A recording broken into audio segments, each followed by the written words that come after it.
So a school teacher believes that their class is above average intelligence. The teacher randomly selects 16 students to complete an IQ test, and the scores are shown in the table below. So this is the IQ scores for those students. So we need to test the teacher's claim that the students are more intelligent than the general population, and the general population has a mean IQ score of 100. It's distributed normally with a standard deviation of 10. And when testing this hypothesis that the students in the class are more intelligent than normal, we're going to be using a level of significance of 5%. So let's start by making a note of all of this information I've kind of tried to underline, and then we'll look at how we actually perform this test. So what we have is a general population. Just write population here. And we know that the mean IQ score for that population is 100, so that's going to be mu. And the standard deviation is 10. So what we're doing is we're drawing a very small sample from the population, and that's going to be these 16 students which are in this class. So n is the number of subjects within the sample, and we're going to have 16 for those 16 students. And what we're going to need to figure out is x bar, which is the average IQ score for our sample. And we should be able to get that given that we know the scores for those students. So let's go over to Excel and figure that one out. So I'm going to copy this data and paste it into an Excel spreadsheet. So we want the sample mean. So in Excel, we can use the average function to work this out. We just need to highlight all of the data that we want the average of. And it tells us that the sample mean, so the average IQ for this sample of people, is 106.625. So let's mark that in. So 106.625. So what we need to test is whether this higher IQ score that we can see compared to the population, whether that is an unusual event or whether it's fairly common. So if it's an unusual event, that means that we're going to be able to conclude that indeed the people in this class have a higher IQ than the general population. However, if it ends up being a fairly common event, then we don't really have sufficient evidence to say that. So there's two kind of approaches that we can take from this point. One is to use p-values in order to perform the test. The other approach is to look at the critical z-value. So in this video, I'm going to use the p-value approach. So let's mark that in, p-value approach. So the first thing that we can do is figure out what the null hypothesis and the alternative hypothesis are. So I would say HO, that's our null hypothesis, that's the hypothesis of no change.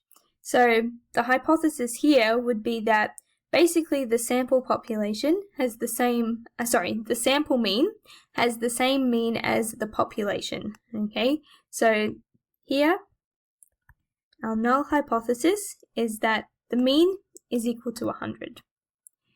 The next one, H1, that's the alternative. So what we're testing here is that the school teacher thinks that their class is above average intelligence. So we're testing whether that's true. So the alternative would be that mu, the population's mean, is larger than 100. Alright, so the next thing that we're going to look at is what the level of significance is.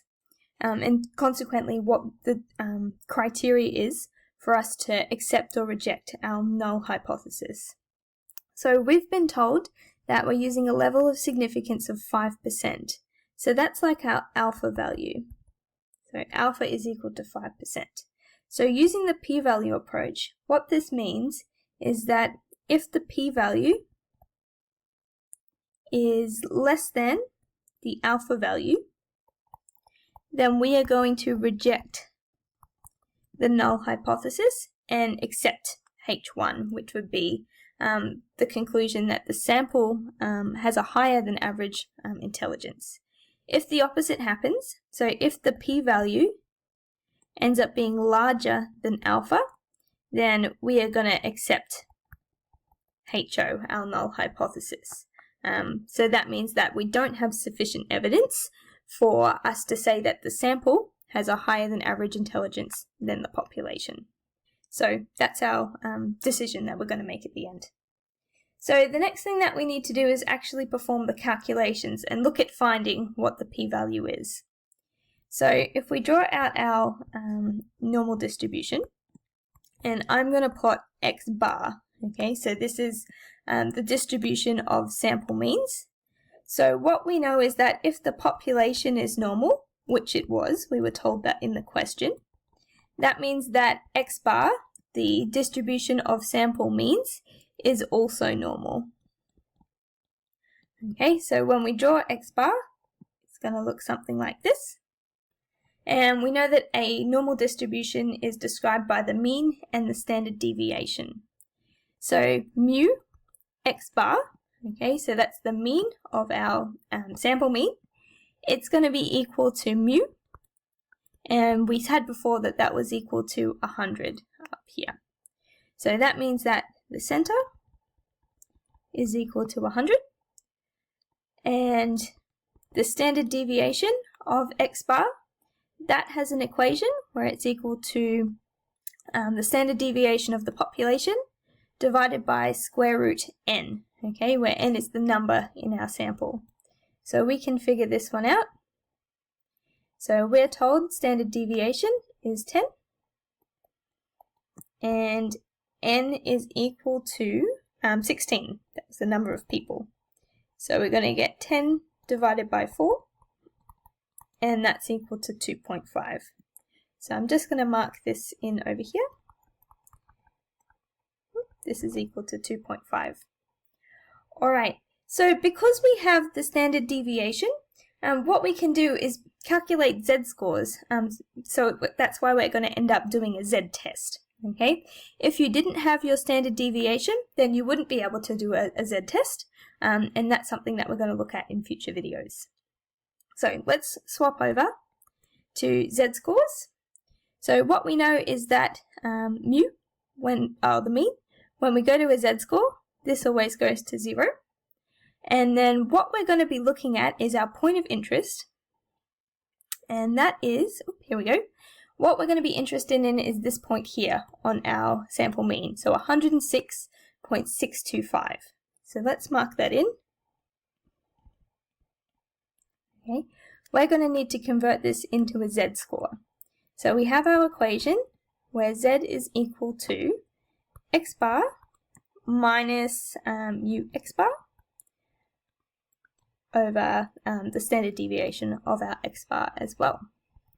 So substituting into this, we've got 106.625 as our point of interest, because that was where our sample mean landed, minus 100 divided by 2.5. So this ends up working out to 2.65. So we can pop that here as the z-score that corresponds to 106.25. Now, we're up to the point where we need to perform our test. So, we're going to be looking for the probability that x bar, this is our point of interest, we're going to draw the line here, and we want the probability of getting this or even more extreme, okay? So that's always going to be the pattern here. So whatever your point of interest, and then more extreme. So if we're on the bottom end and we drew a line here as being our point of interest, the more extreme would be back to the left, okay?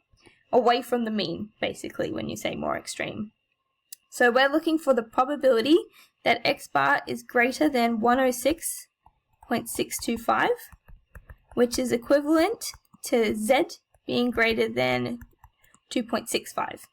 And whatever we work out here, that is going to be our p-value. So it's the probability of this event happening, is our p-value. Alright, so we've now got it in z, which means that we should be able to go look this up in a table We just need to do a little bit of manipulation on what this looks like so that we have it in the form which can be looked up in a table. So once again, we know that half of this shape in here has an area of 0.5. So if I go 0.5 minus this piece in here, which is the probability that z is between 0 and 2.65, what I should be left with is this piece on the end, and this is something I can go and look up in a table. So let's go and find that. We're looking for 2.65. Alright, so running down here, z, this is 2.6, and then we want with the 5 as the second decimal. So it's 0.4960.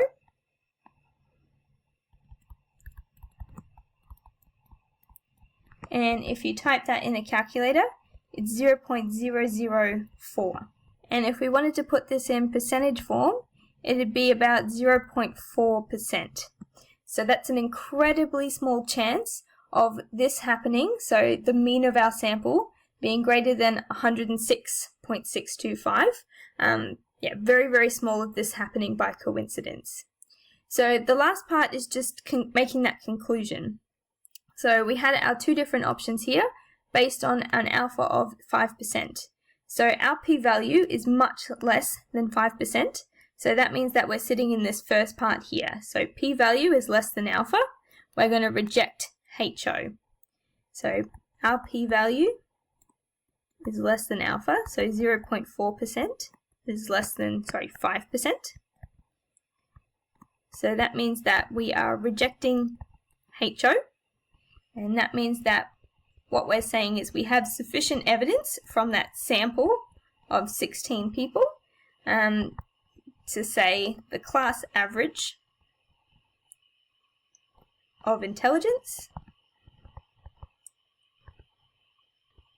is greater than the population, or general population.